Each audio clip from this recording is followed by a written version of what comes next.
Hello students. आज के इस लेक्चर में हम ग्रोथ इंडिकेटर्स और नेशनल इनकम एंड प्रोडक्ट उसका एक टॉपिक है जो कि लास्ट टॉपिक रहेगा। पीसीआई पर कैपिटा इनकम के बारे में पढ़ेंगे कि पीसीआई क्या है, पर कैपिटा इनकम क्या है।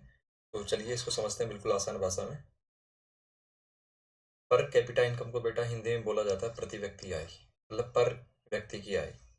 तो कैसे निकाली जाती है बेटा? किसी भी देश की नेशनल इनकम मतलब टोटल इनकम में, ठीक है, नेशनल इनकम में उसकी पॉपुलेशन का भाग दे देते हैं तो हर एक व्यक्ति की एवरेज इनकम निकल के आ जाती है। ठीक है, इसको क्या बोला जाता है बेटा? पर कैपिटा इनकम, प्रति व्यक्ति आय।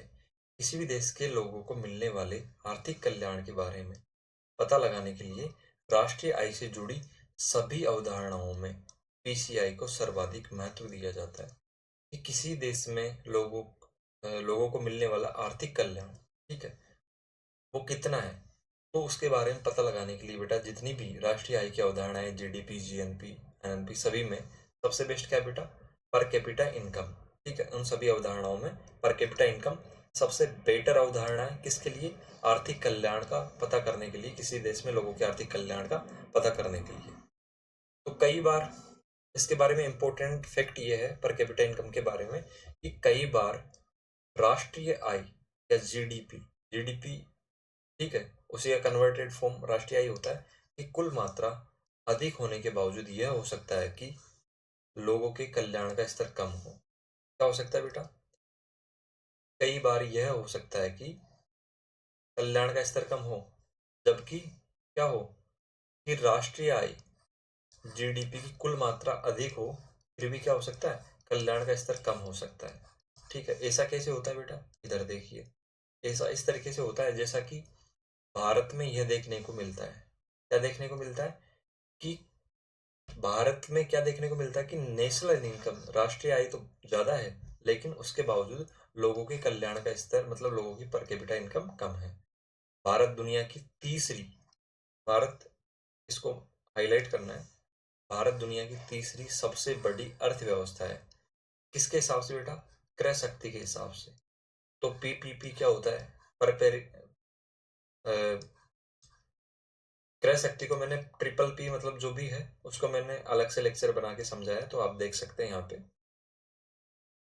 तो क्रय शक्ति के आधार पर भारत क्या है बेटा?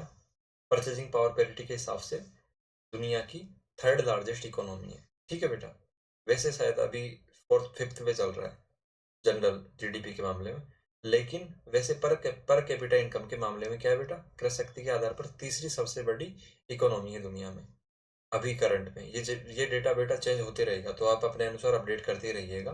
अभी तीसरी बड़ी इकोनॉमी में किसके हिसाब से? ट्रिपल पी, पर कैपिटा, वो परचेजिंग पावर पैरिटी, क्रय शक्ति क्षमता के आधार पर। तो इस डेटा को, ये डेटा वेरी करता रहेगा, तो आप अपने अनुसार चेंज करते रहिएगा। लेकिन क्या कहा गया कि कुल जीडीपी की मात्रा अधिक होने के बावजूद, कुल नेशनल इनकम अधिक होने के बावजूद लोगों के कल्याण का स्तर कम है, मतलब लोगों के पास जो पर कैपिटा इनकम वो कम है। तो इसके बावजूद मानव विकास की दृष्टि से भारत दुनिया में 131वें स्थान पर है।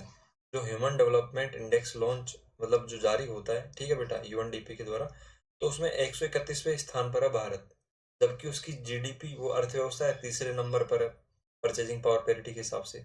स्पष्ट है कि राष्ट्रीय आय, जीडीपी आदि की कुल मात्रा से लोगों के आर्थिक कल्याण का ठीक से पता नहीं लग पाता है।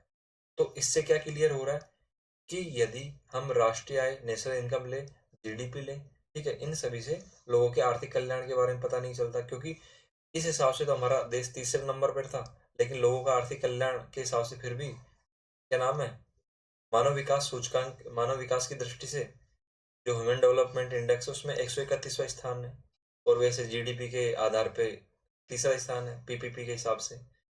तो हम क्या कह सकते हैं कि राष्ट्रीय आय, जो नेशनल इनकम या जीडीपी आदि की कुल मात्रा से लोगों के आर्थिक कल्याण का ठीक से पता नहीं लग पाता है, क्योंकि उस हिसाब से तो हमारा देश तीसरे नंबर पे होना चाहिए था।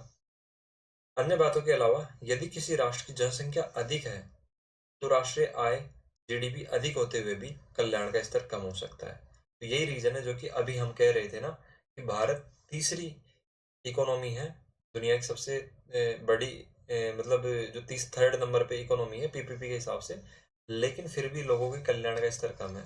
वो ऐसे कम है क्योंकि इसकी बेटा क्या है? जनसंख्या, जनसंख्या अधिक है, ठीक है। तो इसलिए नेशनल इनकम अधिक होते हुए भी लोगों के कल्याण का स्तर कम है। उसका रीजन क्या है बेटा? जनसंख्या।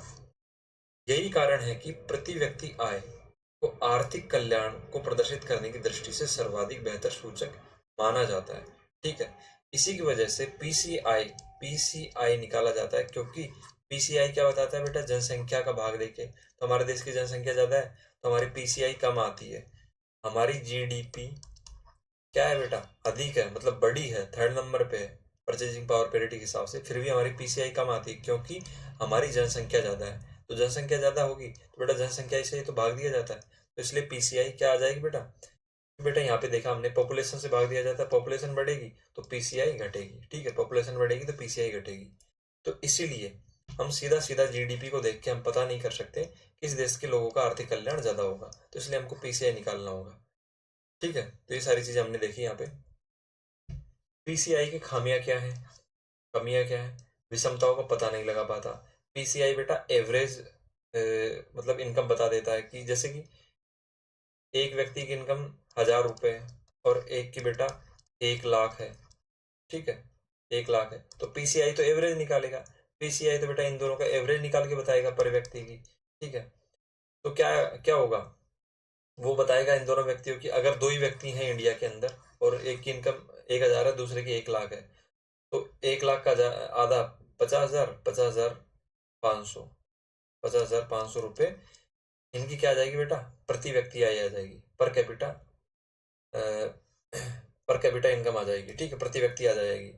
लेकिन प्रति व्यक्ति आय क्या आप देख पा रहे हैं? एक की 50, मतलब दोनों की प्रति व्यक्ति आय क्या बता दी? 50,500।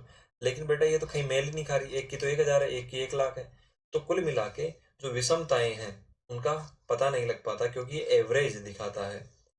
इसका पीसीआई क्या दिखाता है बेटा? एवरेज इनकम दिखाता है, इसलिए विषमताओं का पता नहीं लग पाता कि एक व्यक्ति तो 1,000 ही कमा रहा है, 1 लाख कमा रहा है, ये यह नहीं बता पाता। तो किसी राष्ट्र के लोगों की क्वालिटी ऑफ लाइफ के बारे में भी ठीक से पता नहीं लग पाता। क्यों नहीं लग पाता? क्योंकि एक की इनकम बहुत कम है, एक की बहुत ज्यादा है, और ये तो एवरेज बता रहा है, इसलिए क्वालिटी ऑफ लाइफ का भी पता नहीं लग पाता। यही कारण है कि यूएनडीपी द्वारा एचडीआई, ह्यूमन डेवलपमेंट इंडेक्स की अवधारणा दी गई, ठीक है। तो इसमें बेटा काफी सारे मानक लिए जाते हैं, उसके बाद आपको क्वालिटी ऑफ लाइफ का पता चलता है। तो क्वालिटी ऑफ लाइफ भी नहीं बता पाता, लोगों की विषमताओं का अंतर, मतलब विषमताओं को भी नहीं बता पाता।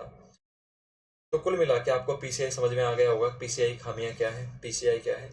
तो विश्व बैंक ने एक स्टेटमेंट दिया, the largest economics are not the richest, कि भीम का अर्थव्यवस्था धनाढ्य अर्थव्यवस्था नहीं है। जैसे कि हमारा इंडिया थर्ड नंबर पे है, थर्ड नंबर पे है पीपीपी, जीडीपी एट पीपीपी के हिसाब से, ठीक है। बट एचडीआई के हिसाब से, ह्यूमन डेवलपमेंट इंडेक्स के हिसाब से बेटा 131वें नंबर पे है।